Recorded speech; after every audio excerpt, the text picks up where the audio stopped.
The Book of Psalms. The Book of Psalms is a book of 150 poems organized into 5 books, often sung with music. The majority of the Psalms were originally written for the choir in Israel. However, despite common misconception, the book is not a hymn book. The poems were collected and compiled into a book sometime after the Babylonian exile, and this new organization allowed the poems to become more than words sung to music. Compiled, they read almost as a creative account of Jewish history intended to praise and glorify God's relationship with the people during those times. The way these poems are to be read collectively, it seems as though the book tries to convey 2 major messages. It praises those who continue throughout history to pray and reflect on the Torah, demonstrating that the people's faithfulness to God should not diminish over the years of waiting. And it reinforces God's promise to David to bring about a messianic king to defeat evil, foretelling the coming of the Savior. Characteristic of a historical account, the book contains both psalms of lament and psalms of praise to God when the people are prosperous, as there are both joyous times and times of sorrow in history. Throughout the course of the book, the author's tone really seems to run the emotional gamut from devastated to philosophical to joyful. As for the authors themselves, the book is attributed to many sources, both famous in biblical history and anonymous. However, it should be noted that approximately 2/3 of the Book of Psalms is attributed to David. David is one of the most important historical figures, not only in the Old Testament, but in the Bible itself. Jesus' lineage can be traced directly back to him, and a number of his works have prophecies containing the coming of the Messiah. But how much is truly known about this king? How many of his writings not only properly chronicle the future coming of the Christ, but also his life and the world around him at the time?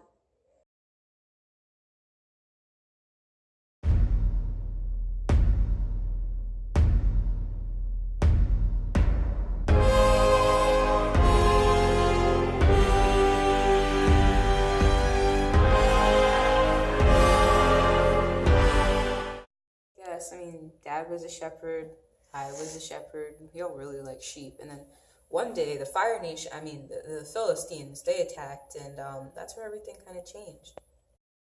David's encounter with the Philistine giant Goliath is chronicled in Psalm 78, and he penned his most famous work, the 23rd Psalm, while he was still in his youth. There was this guy who was like really tall, he was like 50 feet tall, and then he's coming out and he's like, fight me. And I'm like, I should fight him. And Dad's like, don't fight him. And then so obviously I fight him, you know? So yeah. What's going through your mind at the moment when you knew your life could have ended?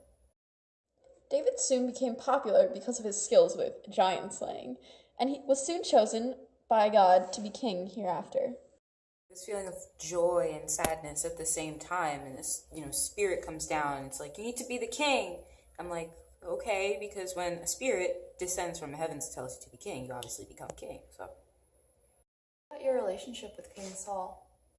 I played harp for him once. We don't talk anymore, so. David's writings go on to detail his life and marriage to Michal, his first wife, and his relationship with his best friend, Jonathan. Married, I don't remember that much after that. She was my first wife, so. And there was Abigail and Bathsheba. Oh my God, Bathsheba. Yeah.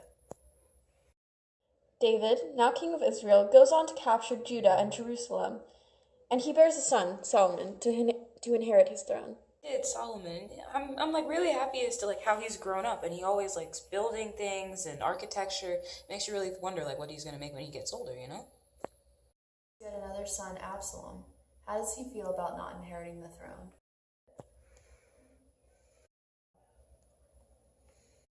The legend of King David as a conqueror, womanizer, and ruler lives throughout the centuries, long after his death. But when asked what kept him going amidst the chaos, he tells us this. I turned away from God numerous times, and I was always sinning.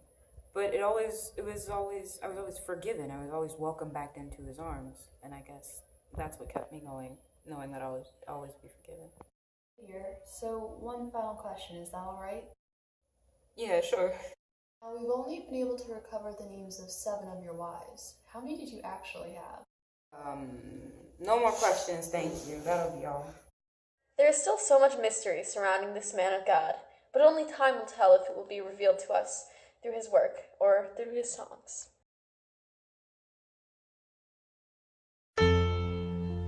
It's a god-awful small Life was pretty good to start off. I mean, Dad was a sheep, I was a sheep. We all really like shepherds.